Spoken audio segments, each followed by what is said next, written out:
সকালবেলা সূর্যের আলোটা এমনভাবে এসছে পুরো পরোটার উপরে পড়ে গেছে, যেন ঝলসানো রুটি মতো দেখাচ্ছে, তাই না?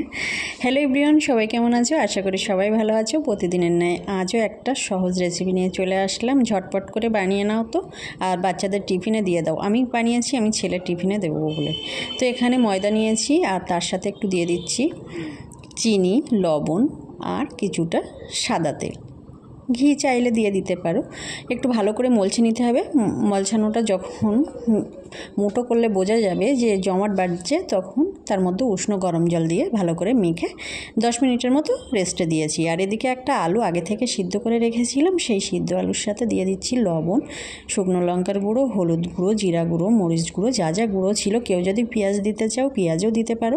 আমি পেঁয়াজ, ধনিয়া পাতা এগুলো বাদ দিয়েছি, কারণ বাচ্চা খাবে। আর এই এখন টিফিন বানিয়ে দিচ্ছি। এখন বাজে সকাল 6টা, আর ও খাবে সেই 3টের সময়, অর্থাৎ পেঁয়াজ দিলে গন্ধ হয়ে আসবে বলে পেঁয়াজটা আমি এখানে স্কিপ করে গেছি। যাই হোক, এবার আলুটা ভালো করে মলছে নিতে হবে। এই যে মোটামুটি আলু মলছানো কমপ্লিট হয়ে গেছে।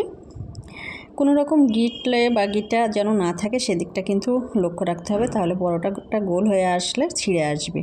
আর এই যে 10 মিনিট রেস্টে রেখে দিয়েছিলাম ময়দা, সেটা থেকে এবার ছোট ছোট করে লেচি কেটে নেব। এখানে লেচি বলতে একটু বড় সাইজের করতে হবে, খুব একটা ছোট করলে হবে না, কারণ আমি তো পরোটা বানাবো না, লুচি না। তো এভাবে কেটে নিয়েছি মিডিয়াম সাইজে। এবার এভাবে সেই ছোটোবেলাদের মতো হাঁড়িকুড়ি খেলার মতো করে কাদামাটি মাখাতাম যখন, না এভাবে হাঁড়িকুড়ি খেলতাম, তো সেইভাবে করে নিয়ে এর ভিতরে এবারে পুরটাকে দিয়ে দেব। এই যে আলুর পুরটাকে নিয়ে দিয়ে সব দিক থেকে মুড়ে দিতে হবে, দিয়ে তারপরে বেলে নিলেই কিন্তু রুটি বা পরোটা কমপ্লিট। রুটির মতো করে বেলে নেব সামান্য আটা দিয়ে।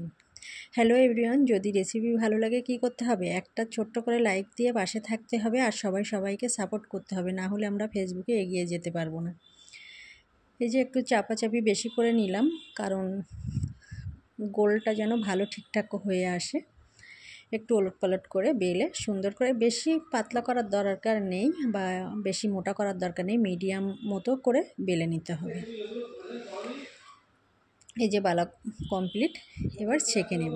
প্রথমে কিন্তু কড়াইতে কোনো রকম তেল বা কোনো কিছু দিইনি, আমি যদিও ঘি দিয়ে ভাজবো। তো এই যে ওলটপালট করে প্রথমে লাল করে একটু হালকা ব্রাউন কালার করে ভেজে নিতে হবে, মানে ছেঁকে নিতে হবে।